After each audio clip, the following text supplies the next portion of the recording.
Jadi 20 tahun. Artisnya kan, jadi lukisannya abstrak, drastik, dusel, gitu, kotor kali, bucel, tapi nekat, ukurannya gede-gede 2 meteran, paling kecil semeter gitu kan. Pada waktu itu zaman mahasiswa nggak ada mahasiswa yang melukis dupaan gitu. Punya saya dua dupa gitu kan. Gitu. Yang lain paling 30-40 cm kecil lukisan saya ini. Saya 2 meteran gitu kan. Selama melukis jadi mahasiswa tetap melukis, sempat pameran di Sedus itu CCF ya, pusat kebudayaan Divis pusat kebudayaan Perancis ya. Di situ pameran berdua sama anak Vietnam, teman seangkatan. Jadi kemudian juga pameran di LIA, Lembaga Indonesia Amerika Surabaya, itu bertiga sama Dadang sama Wayan. Jadi selama mahasiswa saya selain aktif di Himasra, himpunan mahasiswa Nasra ya. Ya pembawa rokohan wae bawa terus. Masih seni rumah maksudnya. Masih seni rumah. Terus berkarya di situ, di luar itu di rumah berkarya, pameran juga pameran profesional. Jadi bukan pameran di PKM, pameran di Sedus tadi ya, dilihat di mana gitu. Nah, sampai di Bali saya tetap berkarya terus suatu hari saya diajak penelitian oleh dosen-dosen di KIP Singaraja tentang pengembangan pariwisata di Bali Utara. Salah satunya adalah melihat dan meriset burung jalak Bali. Waktu itu burung yang sangat langka. Jadi sudah dijaga, dilestarikan. Nah, saya dapat sana melihat ke hutannya, tidur di hutan, melihat, motret dan seterusnya gitu. Kemudian saya tertarik sama jalak karena jalak itu jalak langka, jalak Bali itu jalak yang langka. Kemudian dia punya ketakutan luar biasa terhadap makhluk lain, terhadap manusia. Melihat manusia, mencium manusia, dia kibar pergi kemana gitu kan, itu ketakutan. Tapi burungnya langka, jadi kan aneh gitu kan. Nah, saya tertarik ke persoalan psikologisnya Bali, jalak Bali. Kemudian saya melukis jalak Bali. Pada mulanya lukisannya mendekati kebenaran anatomi dan proporsi jalak Bali. Jadi tinggal lipis saya jalak Bali. Tapi makin hari terus melukis berubah, ada tambahan-tambahan di sayap, tumbakan di mana dan seterusnya. Dari akhirnya lukisannya kehilangan wajah jalaknya, yang penting masih kelihatan bahwa itu seperti unggas saja gitu, berkembang terus. Kalau dulu awalnya saya mengejar persoalan psikologis jalak yang ketakutan sama makhluk hidup lain, belakangan itu ditinggalkan. Jadi mengembangkannya ke persoalan visual, garis, bidang, warna dan tekstur. Jadi saya main tekstur, main warna berkali-kali. Akhirnya akhirnya seperti sekarang ini. Jadi saya lebih banyak mempersoalkan warna pada lukisan. Ketika mau pameran tunggal ini, pameran ke-4 atau 5 kali tunggal, saya semula mau set kurator karena saya juga adalah kurator. Saya menulis skripsi seni, menulis kurator, antara lain misalnya kurasi saya. Nah itu ini yang dilihatin Pak Anto itu adalah kumpulan tulisan kuratorial saya itu yang kemudian dicetak ulang sudah habis menjadi eksploitasi jadinya itu ya. Yang ini edisi barunya ada 130-an artikel esai kuratorial kan. Karena saya juga kurator, jadi saya memurasi sendiri pameran saya. Jadi saya kurator. Saya mencoba kerjakan sudah setahun, bingung, liar gitu kan. Jadi susah karena saya merasa tidak berjarak antara saya sebagai kurator dengan saya sebagai seniman gitu kan. Wah, berat ternyata subjektif terusan saya mencoba, baru satu halaman terasa subjektif. Jadi akhirnya saya nggak berani seperti Pak Asmujo yang dosen ITB itu ya, dia bikin pameran dengan chef kurator. dan berhasil bagus. Saya nggak berhasil, saya tetap merasa subjektif tulisan saya gitu. Jadi memisahkan diri antara kurator dengan sebagai seniman susah, saya bingung, saya terus bingung kemana ya dengan kurator gitu. Kalau di Bali susah karena di Bali hanya saya saja jadi kurator gitu. Yang lain ada mantan mahasiswa saya atau mahasiswa saya masih belajar kan, belum berani membaca tulisan saya. Saya ingat saya menjadi kurator itu dulu didorong oleh Pak Kiki gitu. Suatu hari saya waktu masih nulis rajin, saya nulis di Kompas, terutama di Kompas dan Gata. Terus suatu hari saya diundang oleh Ganas untuk menjadi pembicara dalam sebuah seminar di mana Pak Kiki menjadi panitianya gitu. Saya bicara tentang seni rupa Indonesia Timur gitu. Selesai seminar, Pak Kiki nemui saya, Kang insaf Kang, disuruh insaf kunaon ki, beren Kang jadi kritikus lah, insaf. Jadi kritikus itu dianggap dosa di Pak Kiki begitu.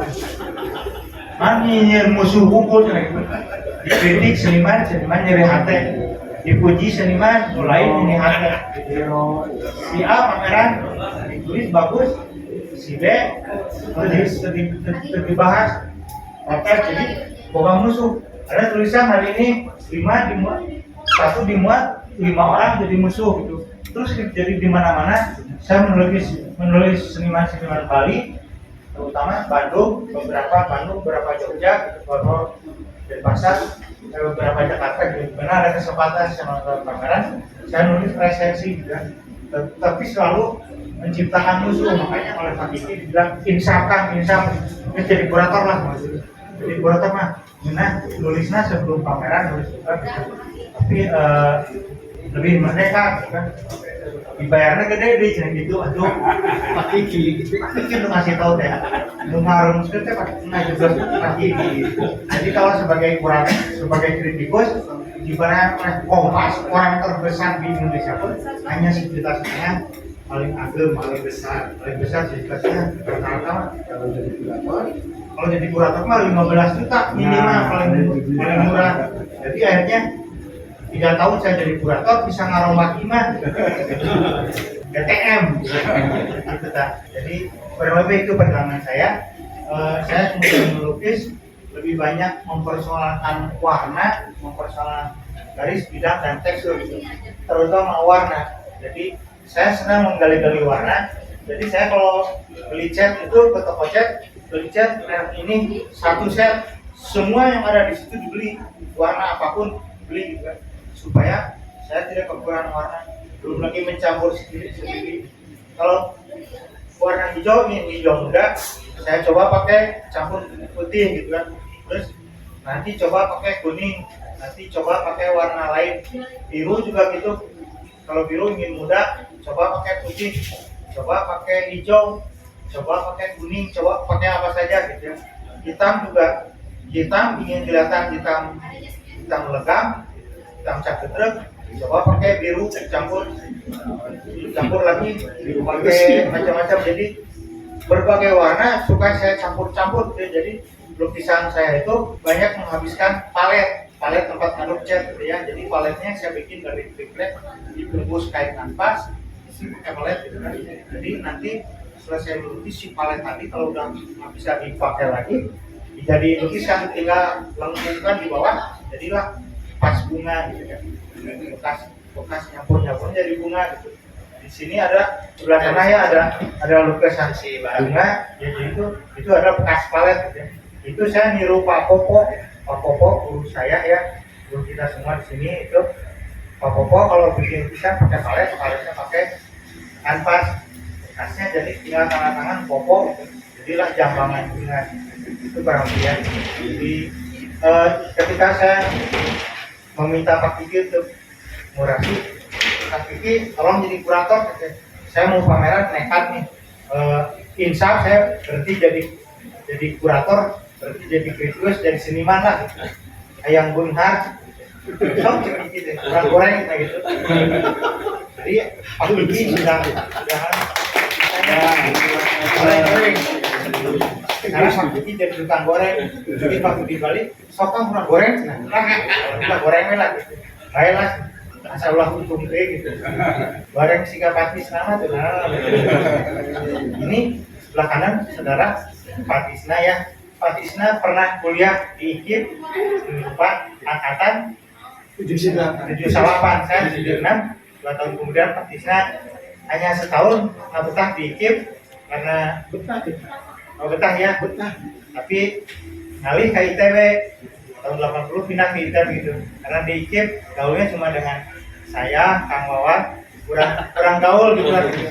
Patisna ke ITB pindah dosen dari ITB, kemudian jadi dosen di ITB, jadi seniman besar gitu. Jadi ini adalah salah seorang senior kita ya gitu. Saya senang sekali lukisan saya bisa dilihat oleh Patisna karena saya juga punya grafis dan drawing yang ikut-ikutan Patisna gitu, ngagaya gitu. Itu bawa satu-satu aja karena Pak Anto yang minta bawa, saya bawain satu gitu. Saya juga ditantang oleh Patisna untuk pameran grafis di Cigondewa. Insya Allah menarik sekali, kepingin sekali tuh motivasi buat saya. Tapi saya sudah minta ke anak saya kemarin si Geget bantuan yang grafis itu, Bapak pameran di Patisna, lamun maneh nggak mau dosana ke Patisna sih. Saya kesini tuh Patisna siapa mangga sampai kirim gambarnya atau dikirimkan ke anak Bandung. Jadi saya masuk seni rupa, istri saya juga orang seni rupa, dia dari jurusan keramik, Kria Keramik. Kemudian anak kami sama-sama tersesat masuk seni rupa ITB, jadi muridnya Patisna di seni grafis. Sekarang sedang S2 di ITB juga, sedang nyusun tesis, belum selesai karena memang rada sintetik gitu, alamat dosen wae gitu. Jangan jadi kuliah nanti gitu kan. Diajari oleh Patisna gitu. Sama dengan saya dulu di IKIP 8 tahun, bukan 8 semester, 8 tahun baru lulus saya. Tapi alhamdulillah itu dengan teman seangkatan, saya itu adalah paling cepat gitu. Yang lain 12 tahun. Teman seangkatan saya angkatan 76 yang lulus 8 tahun saya. Kemudian berikutnya ada yang lulus 9 tahun, kebanyakannya lulus 12 tahun. Bahkan ada yang lulusnya sampai berkali-kali keluar daftar deui baru lulus gitu kan. Tapi kalian yang seni rupa sekarang tidak bisa itu karena sekarang di DO. Kalau zaman saya enggak, asal bayar SPP saja tetap tercatat sebagai mahasiswa. Dan dulu SPP-nya murah, dijungkeun ke rumah Kiki gitu. Kan pesan teh penggalak tinggi sesama kurator gitu. Wah, terus Pak Kiki teh ngajukeun ke saya, Kang Hardiman, gua meuli judul harakat karena alhamdulillah. Kenapa pisan? Saya kan ibu budak saya diajar ngaji, saya dari Garut, dari lingkungan saya lingkungan pesantren, jadi mendengar kata harakat harokat, jadi akrab pisan. Gimana? Istilahnya istilah pesantren, jadi kita nyantrikeun saya gitu kan. Setelah saya tersesat tidak jadi santri, dibawa ke Kang Wan sama Pak Lin. Ada saksinya. Dikembalikan lagi oleh Pak Kiki ke harakat warna. Setuju pisan Pak Kiki harakat. Pak Kiki belum nulis, baru judulnya aja. Tulisannya belum. Setelah tulisannya jadi dikirim ke saya baca 6-7 halaman kayaknya. Pak Kiki terus alhamdulillah penjelasannya menarik, jadi saya semakin bunga, semakin senang karena cara lihat Pak Kiki terhadap karya saya, terhadap konsep saya kena bisa, bahkan kena sampai ke kultur saya gitu. Orang pesantren untuk jadi santri gitu, itu kurang lebihnya. Selanjutnya apa itu harakat warna dan ini Pak Kiki yang akan menjelaskannya. Terima kasih, nuhun banget untuk ya kawan-kawan hadirin sekalian, sebetulnya kalau cerita-cerita akan sangat panjang, nanti mungkin sambil jalan. Kebetulan di sini ada Patisna yang hampir agak sebayaan ya. Beliau adalah di kelas dan ya generasi 70-80